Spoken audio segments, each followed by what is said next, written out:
Hi, I'm Sharon. Welcome to my Theory Tuition series where I'm working with you step by step through the ABRSM Theory Grades.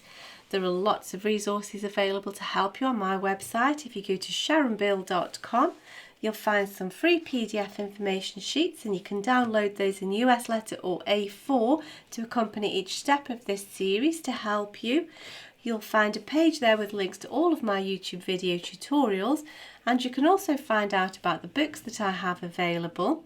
I've written an exam technique guide, how to take your ABRSM Music Theory Exam. It's full of tips and techniques on how to best prepare for your exam and also how to make the best use of your time come exam day when you're actually working through your exam paper. So if you visit sharonbill.com, you'll find it's all there.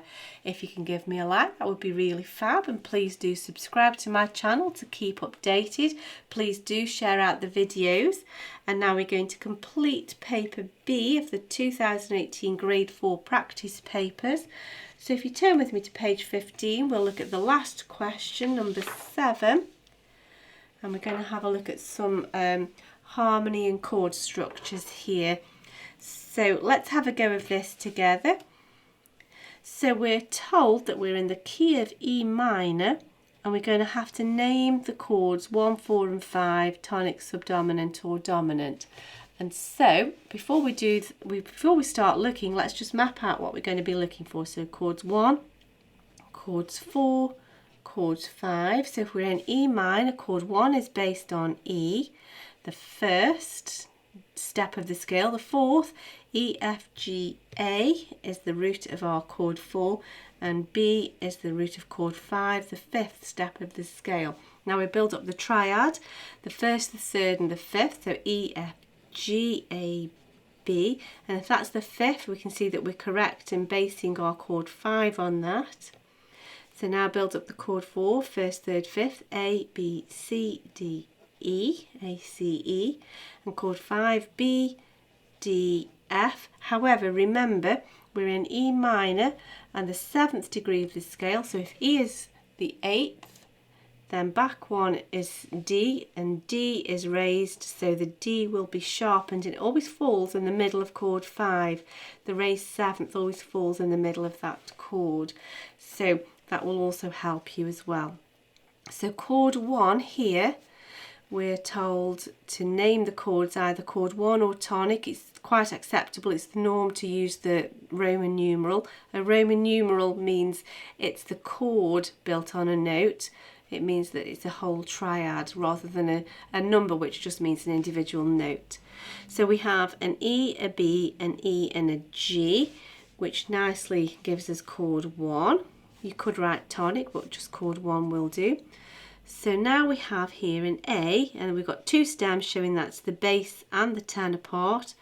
A, E, C, and that's a chord 4. That's the subdominant, but chord 4 will do. And we can see straight away this is going to be a chord 5 because we've got the D sharp. And we have a B, again, two tails, two stems, tells us that that's two voice parts or two parts in the 4-part harmony. We have a B, a D sharp and a B.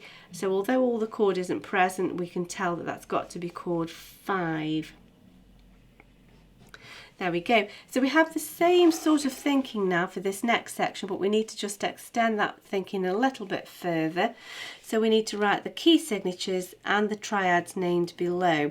So B flat minor has a key signature of B flats, E flats, A flats, D flats and G flats because it's related to D flat major, and this is where it's really helpful if right at the very beginning you write out your circle of fifths and then you already know all of your key signatures straight away.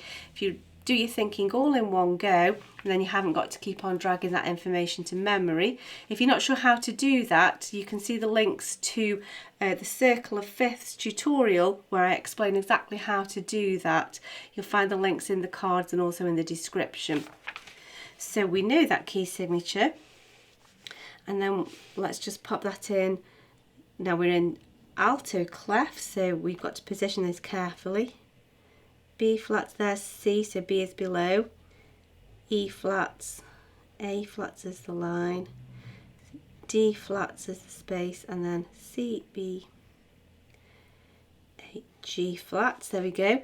So we need the tonic. So chord 1 is built on the first of the scale, B flat. I know, but your key signature will deal with all that, so we don't need to worry about that. We need a B, a D, and an F, and your key signature will deal with everything else. So there's C. So B is 1 below, B, D, F. First, third, fifth is either space, space, space, or line, line, line, depending where you start.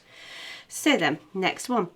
F sharp minor is related to A major, so we need a key signature of 3 sharps, F, C, G sharps. So let's do that straight away. F, C, G sharps positioned in the treble clef. Now we need to write the dominant, the chord 5. So chord 1 is built on the F sharp, but the key signature will deal with that. So F, G, A, B, C. 5 is built on the C sharp, your key signature will deal with that. C, E, G, first, third, fifth. However, remember in chord 5, we discussed this in the previous question, the middle note always gives us the raised 7th. So in F sharp minor, E is the 7th that we need to raise to E sharp. So we do need to add that accidental. So we need to find a note C, so we can either start on middle C here, first, third, fifth, and then we raise the E with a sharp to show our raised 7th. Alternatively, you could write it an octave higher, C, E, G, and raise the 7th there. Either one of those will do. And then this last one, B flat major, has a key signature of 2 flats, B flats, and E flats positioned in the bass clef. Now we need the subdominant, so the first is the tonic, the 4th is the subdominant. So if we're in B flat major, chord 1 is B flat. Your key signature will deal with that though. So count up from 4, B, C, D, E. It will be E flat of course, but your key signature will sort that out. First, third, fifth, E, G, B. And so now we just need to position that in the bass clef. There's our E.